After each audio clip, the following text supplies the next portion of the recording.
Time for questions.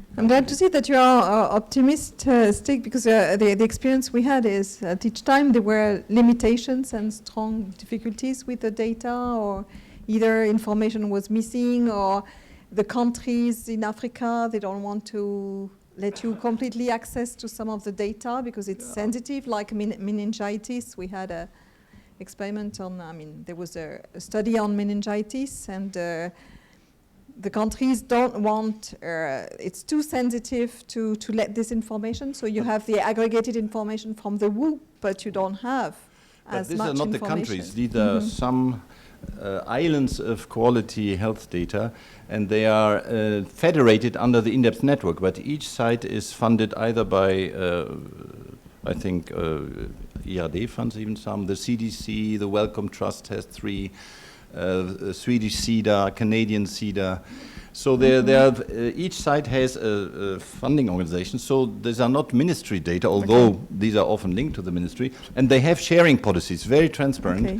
Of course, if you say, can I please have your data, then they will not agree, but there are rules. If you, for example, meningitis has been used.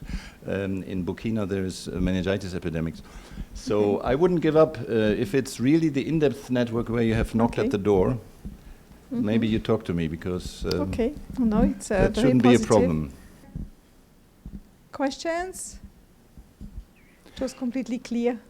Well, I'm not so sure, but I may look like a salesperson. I don't get any commission on doing research in in-depth sites, but believe me, these are, whatever is a migrant or a death by measles is standardized, and this is Rockefeller, this is Wellcome Trust, this is really across the network, the same definitions. So it is really inviting research on all these different climate zones, and it's so underused. And they even have a working group, Climate Change and Health, which is waiting for collaborators. So now I'm doing some promotion. We have exactly the same problem for climate change in general. Which is to really build observatory and monitoring data which are able to relate the satellite observations with in the different environments, the water, the rivers, the soils and so on, to make it. And I think that's very important to make a plea in favor of these types of observation longitudinal data, and to really convince the decision makers that you cannot use the aggregated data usually produced by WHO to do science in that way.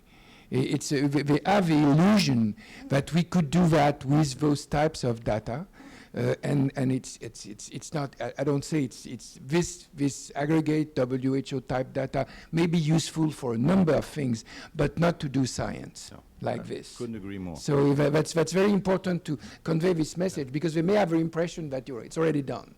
You just need to relate it with the satellite. They would say, why reinvent the wheel? The data all there. It's very efficient to use existing data. So thanks for your presentation. I've heard it's a shame. I wanted to ask, it sounds like a really valuable resource, and we've intersected a little bit with the in-depth network in Ghana with cookstove research, but I wonder, do you see that for the climate and health working group and the kind of work you're doing, do you see obvious funding sources from among the current in-depth funders, or some other sources that we could look to expand this work? You have to get the money from whatever funding source you can, and it's difficult, frankly. And so we struggle like everybody else is struggling. If you're part of a welcome center, of course, then you're in heaven, but very few are.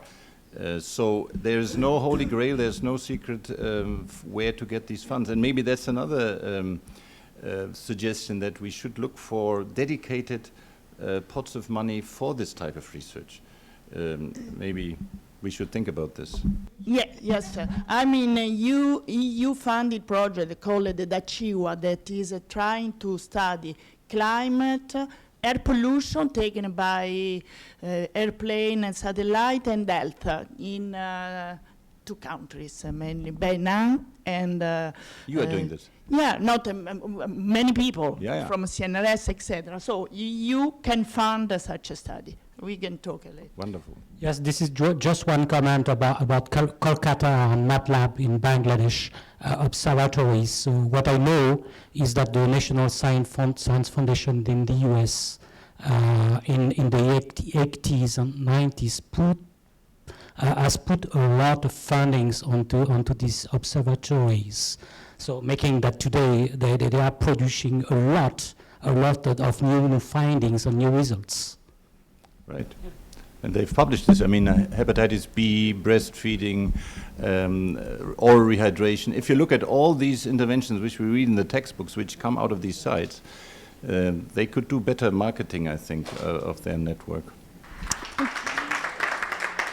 And now we have Jean-Paul Godillère. So it was not already enough complex. So we had the social dimension to have a bit more complexity, I guess.